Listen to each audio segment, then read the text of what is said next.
अस्सलाम वालेकुम, बिस्मिल्लाहिर्रहमानिर्रहीम। जी सेकंड ईयर स्टूडेंट्स, आपकी book 2 lesson number 3 why boys fail in college की समरी में आपको बताऊंगी। इस लेसन में राइटर हमें बताता है कि फेल होने वाले स्टूडेंट्स दो तरह के होते हैं, एक वो जो कोशिश करते हैं और दूसरे वो जो कोशिश ही नहीं करते। तो नंबर 1 वो कहता है कुछ स्टूडेंट्स ऐसे होते हैं जो कोशिश करते हैं लेकिन उनके अंदर नर्वस हैबिट्स होती हैं, यानी ऐसी आदतें होती हैं कि वो जब पढ़ने के लिए बैठते हैं तो वो पूरी तवज्जो पढ़ाई की तरफ दे नहीं पाते। वो किताब खोलते हैं लेकिन किताब खोलने के बाद उनको ख्याल आता है कि पेंसिल का सिक्का टूटा हुआ है तो क्यों ना पेंसिल को शार्प कर लिया जाए। इस तरह एक पेंसिल फिर दूसरी और वो बाकी सारी पेंसिलें शार्प करते हैं और अपना बहुत सारा वक्त ज़ाया कर देते हैं, यानी जो टाइम पढ़ने का था वो उन्होंने किसी और चीज़ में ज़ाया कर दिया होता है, लेकिन उनको लगता है कि वो टाइम पढ़ने में गुजार रहे हैं। तो ऐसी आदत वो होती हैं जिनको ख़त्म करना आसान नहीं है और इनको कोई और ख़त्म नहीं कर सकता, बल्कि वो स्टूडेंट ख़ुद इनको ख़त्म कर सकता है। तो स्टूडेंट्स को चाहिए कि वो अपनी नर्वस हैबिट्स को ओवरकम करें ताकि वो अच्छा रिज़ल्ट दे सकें। नंबर 2 रीज़न वो कहते हैं मिस्टेकन एम्बिशन। मिस्टेकन एम्बिशन का मतलब है गलत मकसद। ये ऐसे ही है जैसे इंसान किसी गलत रास्ते पर चल पड़े तो उसको अपनी मंजिल नहीं मिलेगी, लेकिन अकॉर्डिंग टू राइटर ये प्रॉब्लम, ये जो रीज़न बनती है ये पेरेंट्स की तरफ से होती है, क्योंकि वालिदैन चाहते हैं कि उनका बेटा डॉक्टर बने या इंजीनियर बने। तो राइटर कहते हैं मेरे बहुत सारे दुश्मन बन गए, पेरेंट्स मेरे दुश्मन बन गए जब मैंने उन्हें बताया कि अल्लाह ताला ने तुम्हारे बेटे को डॉक्टर या इंजीनियर बनने के लिए पैदा नहीं किया, बल्कि वो हो सकता है कि वो अच्छा बिजनेसमैन बन जाए या बुक इलस्ट्रेटर बन जाए या किसी और शोबे में चला जाए। लेकिन वो ये कहता है कि कुछ अरसे के बाद वो वालिदैन वापस आए और उन्होंने मेरा शुक्रिया अदा किया कि मैं सही था। अगर ऐसे बच्चों को मजबूर किया जाए कि नहीं तुम वही पढ़ो जो तुम्हें पसंद नहीं है, तो नतीजा यही निकलता है कि वो फेल हो जाते हैं और वालिदैन जो है अपना मकसद हासिल करने में वो भी नाकाम हो जाते हैं। तो ये वो रीज़न है जो हमें देख लेनी चाहिए, और अगर वालिदैन को गाइड करने की ज़रूरत पड़े तो हमें उनके पेरेंट्स को गाइड भी करना चाहिए। अच्छा, एक और तरह के स्टूडेंट्स जो फेल हो जाते हैं वो बहुत ज़्यादा इंटेलिजेंट स्टूडेंट्स होते हैं, और कहते हैं कि ये वो स्टूडेंट्स हैं जो स्कूल में हमेशा बग़ैर किसी मेहनत के पास हो जाते थे, और वो समझते हैं कि कॉलेज में भी वो उतनी ही आसानी से पास हो जाएंगे जितनी आसानी से वो स्कूल में हो गए थे। और राइटर कहते हैं कि ऐसे स्टूडेंट्स को फेल होते हुए देखना बहुत तकलीफ़ का बाइस बनता है, क्योंकि सारी जहानत उनकी ज़ाया हो रही होती है और ऐसे मसले का हल कोई और नहीं निकाल सकता, सिर्फ उन स्टूडेंट्स को ख़ुद निकालना पड़ेगा। वही हैं जो अपने वक्त को बेहतर तरीके से इस्तेमाल कर सकते हैं और कामयाब हो सकते हैं। अच्छा, नंबर 4 जो रीज़न है वो ये है कि स्टूडेंट की फ़िज़िकल और मेंटल हेल्थ।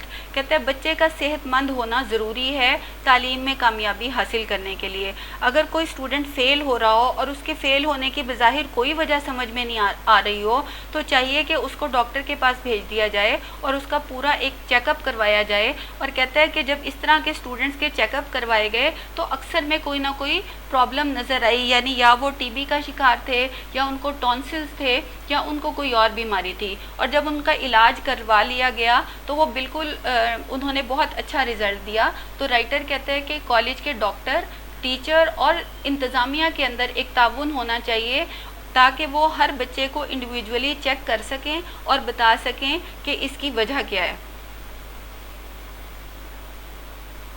अच्छा, अगला जो मसला है वो सबसे ज़्यादा तकलीफ़ देह है। वो कहते हैं फाइनेंशियल प्रेशर, यानी माली दबाव। गरीब बच्चे ऐसे होते हैं जो पढ़ना चाहते हैं लेकिन उनके पास पैसे नहीं होते और उनके वालिदैन उनके खर्च अफोर्ड नहीं कर सकते या पूरे तरीके से अफोर्ड नहीं कर सकते। तो वो कहते हैं कि ऐसे बच्चों को फिर पार्ट टाइम जॉब करनी पड़ती है, काम करना पड़ता है।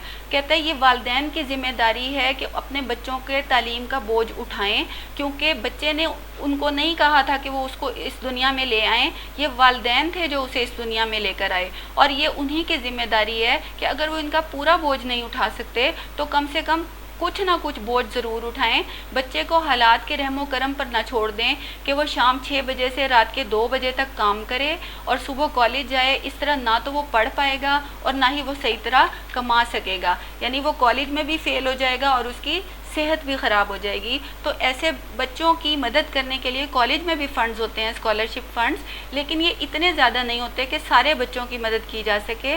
کچھ کی مدد کی جا سکتی ہے اور کچھ پھر کالج چھوڑ دیتے ہیں کیونکہ وہ دو طرف کام نہیں کر سکتے یا دونوں طرف وہ پورے نہیں پڑھتے, تو ان کو کالج چھوڑ دینا پڑتا ہے. اور کہتے ہیں ایسے بچوں کو دیکھنا جب وہ تعلیم چھوڑ رہے ہوں ایک ہارٹ رینڈنگ اسپیکٹیکل ہے, یعنی دل کو تکلیف دینے والا, دل خراش منظر ہے.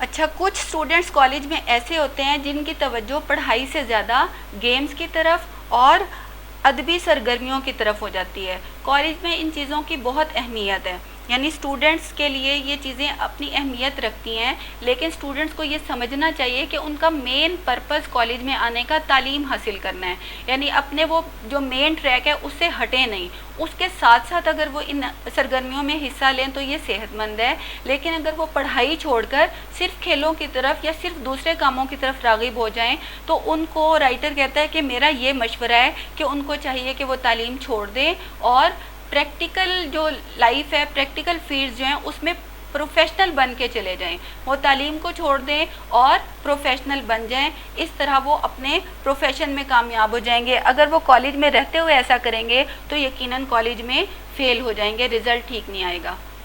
اچھا, جو ایک اور ریزن ہے وہ ہے لیزی بلفرز. لیزی بلفرز وہ اسٹوڈنٹس ہوتے ہیں جو سست ہوتے ہیں, جو دھوکہ دیتے ہیں, یعنی وہ کالج آ جاتے ہیں سستی میں, بغیر کوئی مقصد حاصل کیے پورا وقت گزارتے ہیں اور چلے جاتے ہیں, اور اسی طرح ہر جگہ وہ سستی دکھاتے ہیں. تو وہ کہتے ہیں جو لیزی بلفرز ہوتے ہیں ان کو اس بے رحم دنیا کے حوالے کر دینا چاہیے تاکہ ان کو پتہ چل جائے کہ دنیا میں سست کی کتنی اہمیت ہے. یعنی جب وہ دنیا میں ٹھوکریں کھائیں گے تو انہیں خود سمجھ آ جائے گی کہ انہوں نے کیا کیا ہے, وہ خود ہی سبق سیکھ جائیں گے.